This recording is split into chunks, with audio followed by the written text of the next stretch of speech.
فاضل ناصرов 5 اپریل سال 1970 در ناحیه شهر نو به دنیا آمده است.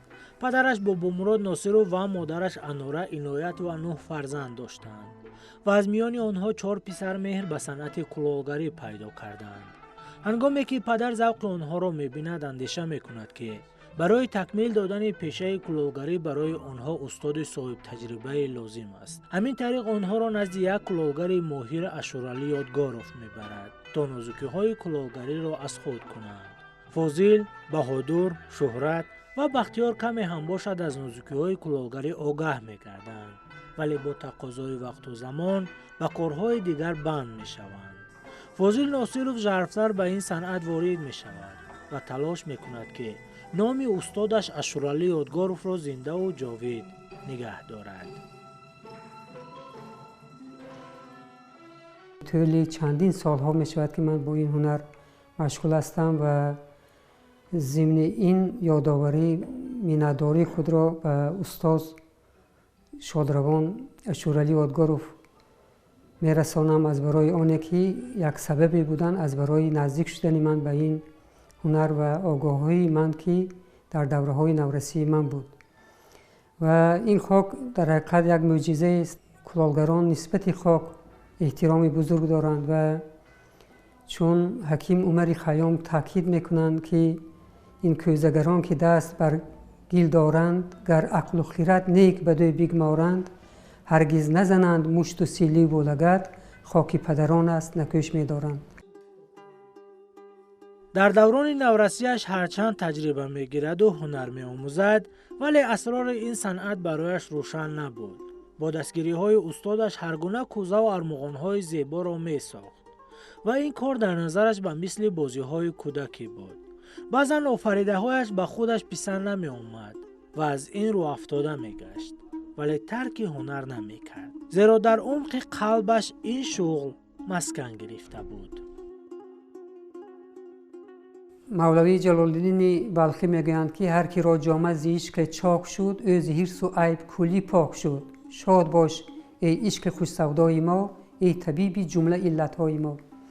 و هر کسی را که یک در دلش دری عشق وا شد در جاده هنر و الکه میگیم که به یک مقام به یک درجه میرسد، با شاگردی در نزد استادان بزرگ تا جای از این هنر برخوردار هستم و هر کاری که میکنیم این یک آرایشات و آن چیزهایی که میسازیم این یک بیانگری مدنیت ملت تاجیک است، بیانگری حیات و روزگاری فرهنگی و فولکلوری ملت تاجیک است. این خاک برایش مقدس است و همیشه آن را عزیز می‌داند و از آن صرفه‌کارانه استفاده می‌برد. گاه ارمغان‌های زیبا را کشف می‌کند و بعضا کوزه‌های زیبایی را همچون ارمغان می‌سازد که آفریده‌هایش دل و دیده‌ها را می‌رباید. چون امروز اگر ما به تحقیق نظر افکنیم، خاک مردمی که در قطعه افریقا هست همه گوییم که سبز رنگ است. خاکی که مردمی در قسمت شمال باشد حتما و سفید است و این وابسته به پوستی مردم است و همین خاک نیست از هر جا گرفته شد و من در یکی از برآمدهای خود گفته بودم که من اندیشه ها دارم که آغاز دنیا از تاجیکستان بوده است، زیرا که از آن کشوری که آفتاب می براید من امید آن دارم که حیات نیز از همانجا سر می شود.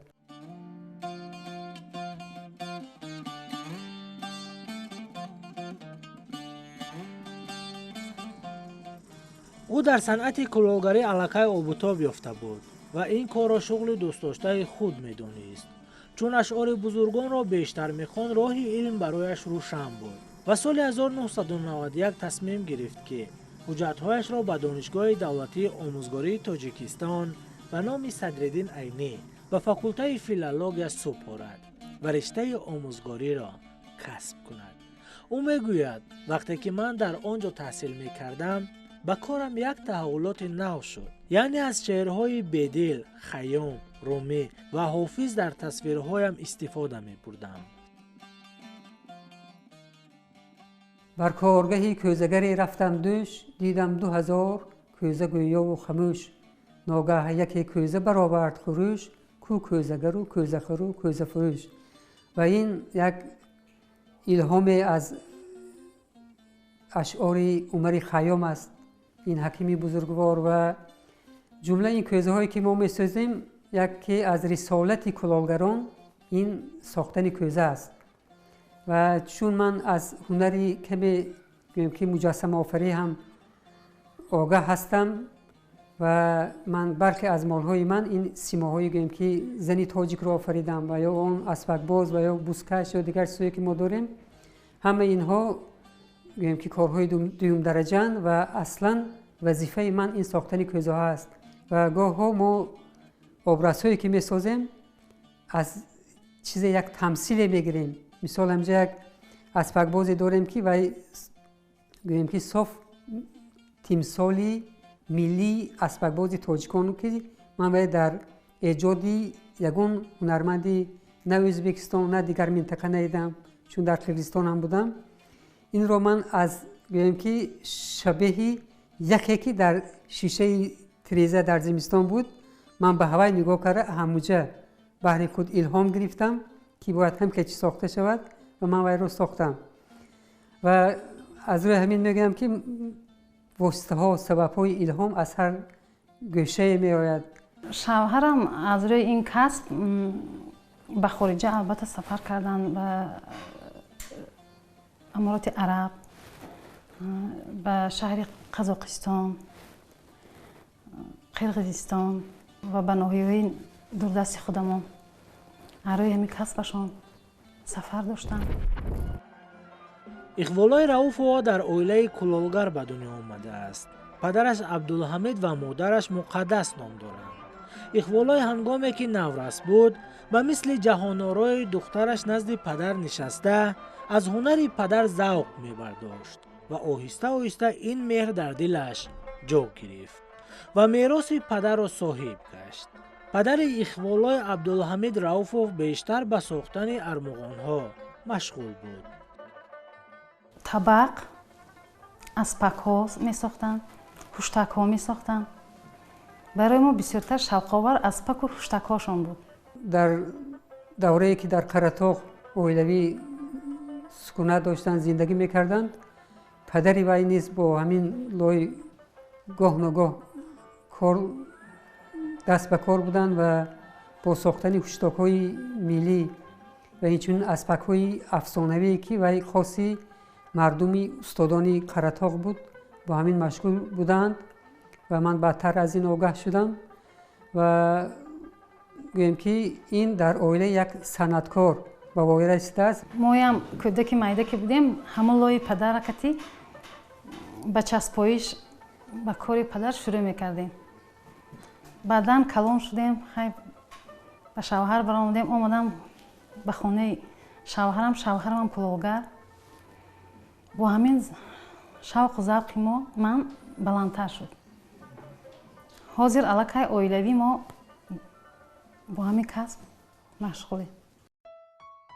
همین طریق فاضل با اقبالای اویله بنیاد کردند و دو کبوتر همبال در شاهراه زندگی قدم‌های استوار گذاشتند. یعنی از کار همدیگر الهام گرفته هنر کلالگری را صیقل دادند. همه همین اسرارها رنگ و بار، نقشایی که رنگ و بار میکنن من از شوهرم آموختم. وقتی که در کوزه یا که در یگان چیز رنگ و بار میکنم، خیال میکنم در پیش نظرم فقط بهار، درختان، زیبایی اطلس هویدا میشه.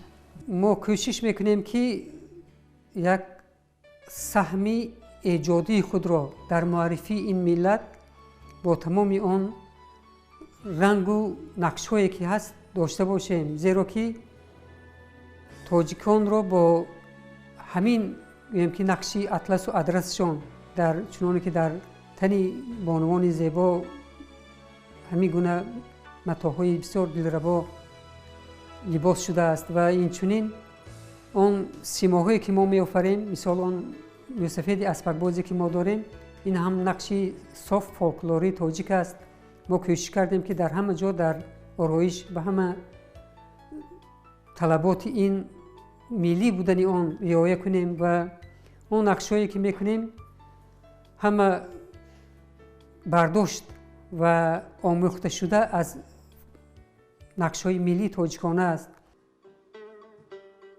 иқболои раупова тӯли солҳост ки ба ҳунари кулолгарӣ машғул аст ва кӯшиш мекунад ки армағонҳои зебоеро биёфарад ва ба сайёҳон пешниҳод кунад.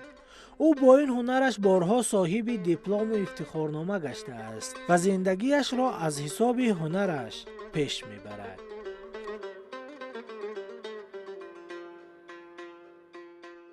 зиндагии мо албатта обод аз рӯи ҳамин ҳунар, аз рӯи ҳамин касб. аз ин касб ман аз тарафи кумитаи занон гранти президентӣ гирифтам. аз ин касб даъват ба маҷлисҳо даъват карданд. фахр аз ин касб дорам. фозил ва иқболой соҳиби се фарзанданд. беҳзод, фарзона ва ҷаҳоноро. ҳар се ҳам аз ҳунари кулолгарӣ огаҳанд. дар хона зиёдтар беҳзод писари калонӣ ва инчунин фарзона ҳар вақте ки гӯем ки вақти холӣ ёбад бо ин кор машғул мешавад ва мо кӯшиш мекунем ки дар тамоми он намоишгоҳҳое ки дар ҳудуди ноҳия мешавад ё ки дар маркази ҷумҳурӣ пойтахти кишвари азизи мо мешавад дастаҷамъона ширкат кунем ва ҳамеша як муаррифгари ҳамин ҳунар дар минтақа ҳастем. беҳзоду фарзона бо тақозои вақту замон аз пайи зиндагии хеш ба корҳои дигар банд гаштаанд. вале ҷаҳоноро дар мероси гирифтааш устувор аст ва ҳар лаҳза аз кори падар илҳом мегираду ҳунарашро рушд медиҳад. ҷаҳоноро яке аз он фарзандони хурдие ҳаст ки дар кору бори ман бисёртар наздик аст ва бисёр вақт бо ман ҳамсӯҳбат аст ва кӯшиш мекунад ки ҳар як асар, ҳар як моли наве ки ман эҷод мекунам ҳамчун як шоҳид, ҳамчун як назоратчӣ бошад ва то ҷое сай дорад аз барои аз худ кардани корҳои ороишӣ дар ин кор ва инчунин он корҳое ки созандае ки аз дасти вай меояд. мумкин синни 5-солагӣ, 6-солагӣ, чунки дар хотир дорам ман ҳоло ба мактаб намерафтам ва мо дар устохонаи кӯҳнае ки доштем дар он ҷо бо падарам гарчанде аз уҳдаи ин кор намебаромадам, вале дар назди падарам будам. падарам ба ман кӯмак мерасонданд ва бо дастони худ хурдакак лойбозӣ мекардам. аввалин он кӯзачае ки ман сохтам, аввалин он ҳунаре ки аз дасти ман баромад ва ман бо кӯмаки падарам омӯхтам ва аз ин рӯ ман фикр мекунам илҳоми асосии ман ин падарам. ҷаҳоноро аз овони кӯдакӣ ин касб ба машғул буд, майл дошт. вақте ки ягон кӯзае гирифта рангубор мекардем ва ҳатман ҳамон кор ба часпоиш дошт. бисёр сухандон ба ҳамин хотир касб падарашро бисёр дӯст медорад. чун падарам ман яъне лоиқи ин ҳунар нестам, чун падарам наомӯхтам, вале ҳарчанд кӯшиш мекунам боз ҳам зиёдтар ҳаракат бар сӯи ин ҳунар, чунки ин як ҳунарест аз қадимҳо монда, ҳунарест мероси аз падарам. нозукиҳои санъати кулолгариро аз падару модараш меомӯзад ва доимо кӯшиш мекунад ки дар ин ҳунар побанд бошад то розҳои ниҳони санъати кулолгариро ифшо кунад ва нишон диҳад ки зани тоҷик, духтари тоҷик ҳамеша зебои офар асту ҳунарвар ва мӯъҷизакору ватандӯстдор.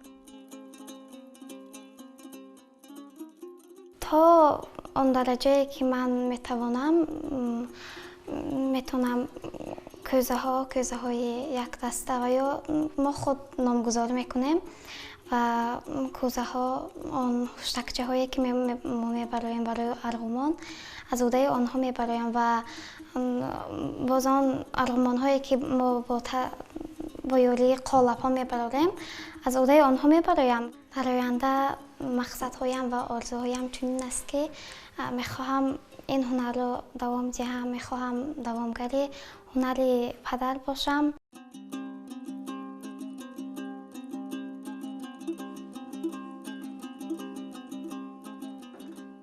فاضل ناصرов با همراهی همسرش اقبالای رئوفова میراث استادان و پدر را صاحب گشته و ادامه داده ایستادند. در این برابر باز فرزندان را نیز در این راه تربیت کردند. باید همین را قید کنیم که در این راه دو هنرمند ممتاز صدها خواهشمندان را در این راه تربیت کرده به کمال رسانیدند. حال حاضر ما با تربیت نورسان در مکتب صنعت بچگانه ناحیه شهر نو و اینچنین شهر ترسونزاده مشغول کار هستیم و کوشش میکنیم که شاگردان خود را از نازکی‌های این هنر با خبر کنیم و آینده این یک زمینه گردد بهری آنه که آنها توانند این هنر را باز هم به سطح بلندتر بردارند.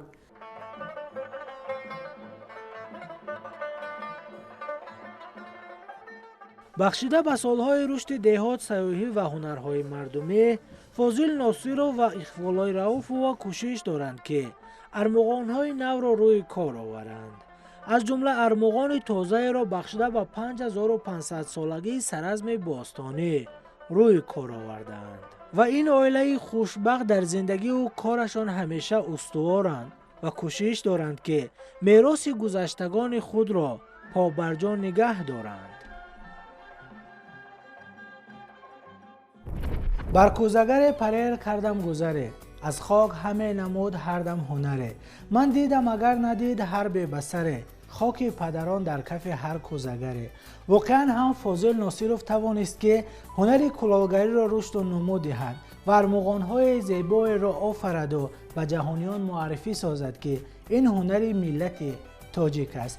اصلا آفرین میگویم به سلاله هنرمندان، مخصوص به فاضل ناصرov که توانسته است به هنر اجدادی ما ارج گذارد و تواند که به دلها با این هنرش راه یابد. این بود برنامه میراث منظور شما. تا لحظه دیدار خیر.